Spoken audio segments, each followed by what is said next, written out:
Hello, family. This is Dr. L, the Parent Whisperer. I am excited and glad to be here today with a very special guest, Kimberly Koste.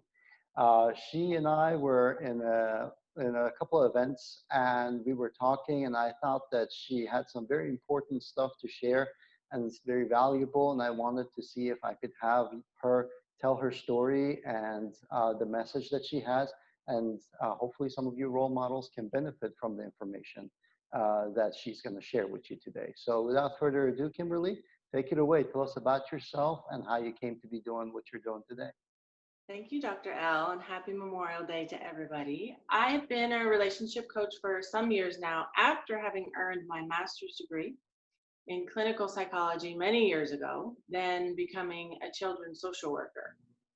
My background working with families and my own divorce, and then working as a conscious uncoupling coach has really prepared me for the dynamics of divorced parents trying to co-parent, specifically when one parent is being particularly difficult. So that is what I do. That's who I work with.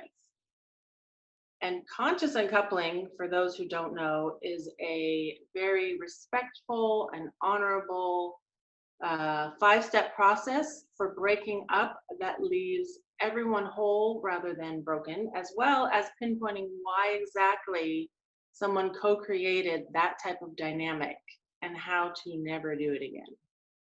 So I've taken the conscious uncoupling healing of self and relationship dynamics of that method and folded them into my 3-pronged approach for working with parents with difficult exes.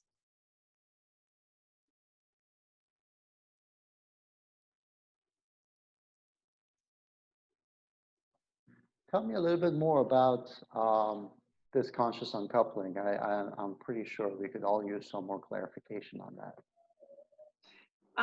It basically is a deep dive of self-examination and how we show up in relationships, specifically what doesn't work and how we can shift it to be more effective in future relationships. Okay. And it's very honoring of each other, and it takes in the community that you're in, because at the end of a relationship we're left with a lot of mutual friends. Each other's family is our family. We may belong to a larger community, and all of these people have ties to both of us and thoughts and feelings and opinions about our breakup. So it really just folds everyone in and makes sure that everyone's okay.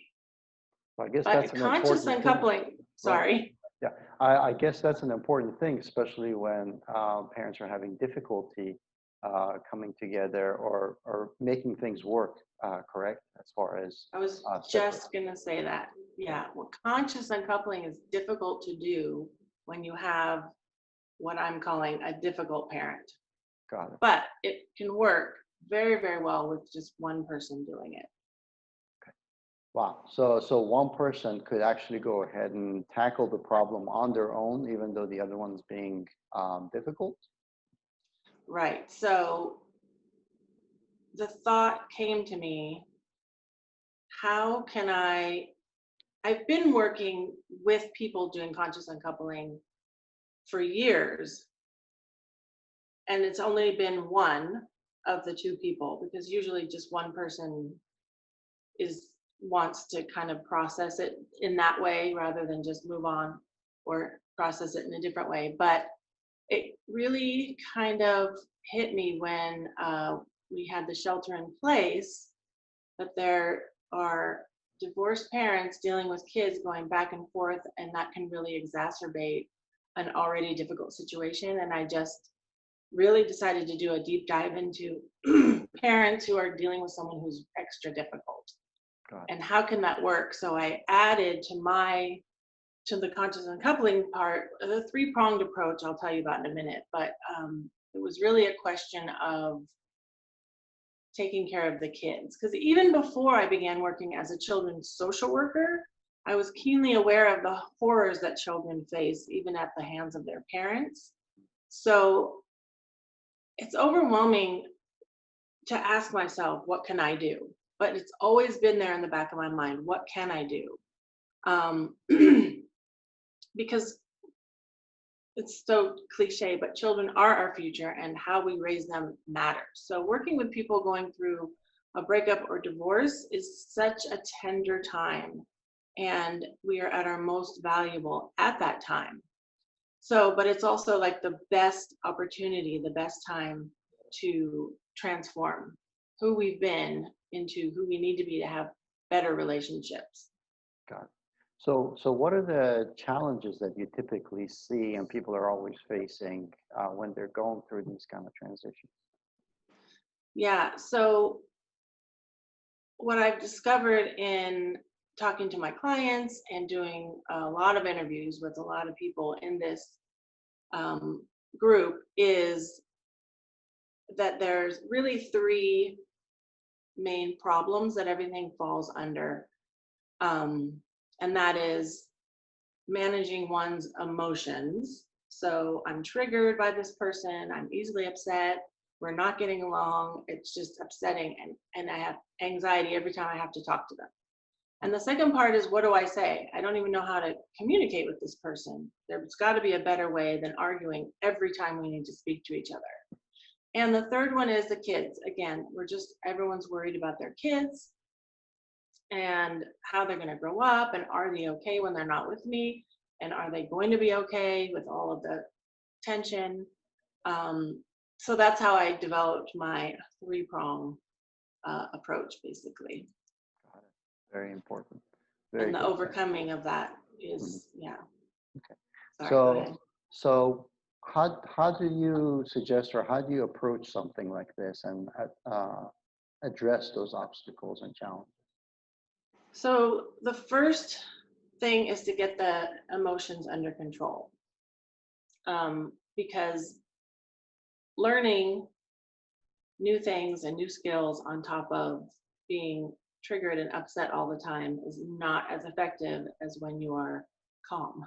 So that's the first thing that we do. And I actually have, I might be jumping ahead, but I have a free video guide that actually talks about a 5-step process to begin to reduce and a little bit of analyze your triggers so that you can begin to approach that person without being upset every time, without being all anxious and throat clenches and heartbeats and all of that. So that's the first thing that we address is our own upset and anxiety around it. And then we move to a bunch of communication, and we actually identify who is your ex, because there's different types of difficult. So once we figure out which kind of difficult your ex is, then we know so much more what to expect and how to communicate with that kind of personality.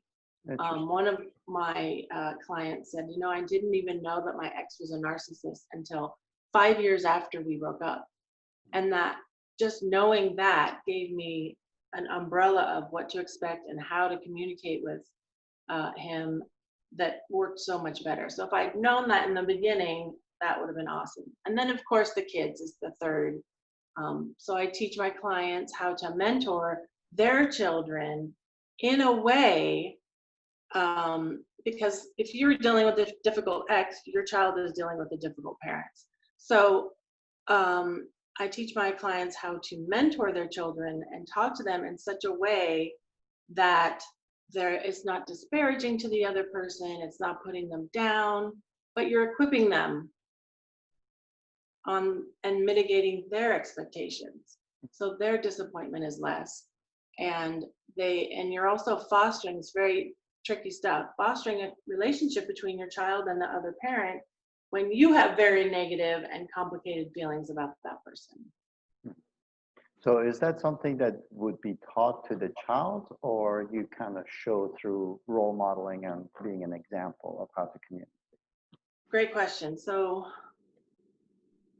everything that they're learning about their own triggers, anxiety, reaction, they can teach to their child. And we talk about age appropriate steps to do that. And then secondly, I don't work with the children. So it's all this kind of teaching about child development, what's appropriate at which age, and how to handle each situation so that the child is ready, equipped to deal with their other parent, and the parent I'm working with and that parent becomes the safe haven, the place they can go, where they can open up and they can get all of the support and skills and whatever they need to deal with the other difficult parent, the divorce, everything. Right. And I guess sometimes, in these kind of situations, there's a battle for getting the children's affection as well. So that in itself could not be the most constructive way of building the relationships, right? Yeah, every situation is different, but it can be full of conflict of different types, definitely. Right. All right. Well, this stuff is really fascinating. And as I mentioned, I think it's really valuable for people to understand what their options are, what their choices are when they're going through tough times like that. And so how would people find out more about you and what you have to offer? And tell us a little bit more about that. Yeah, so I would suggest that everyone go to kk-coaching.com and grab the free video guide that I mentioned. And on the thank you page of that is more information about contacting me. I have a free consult that I do with people, and the Facebook group as well. I would love everyone to join the Facebook group, and the link is right there. And we do a bi-weekly support group too, free for any parent who's struggling and wants to meet other parents in the same situation, get support, make friends. And yeah, so if you go to kk-coaching.com, it'd be super easy to find me.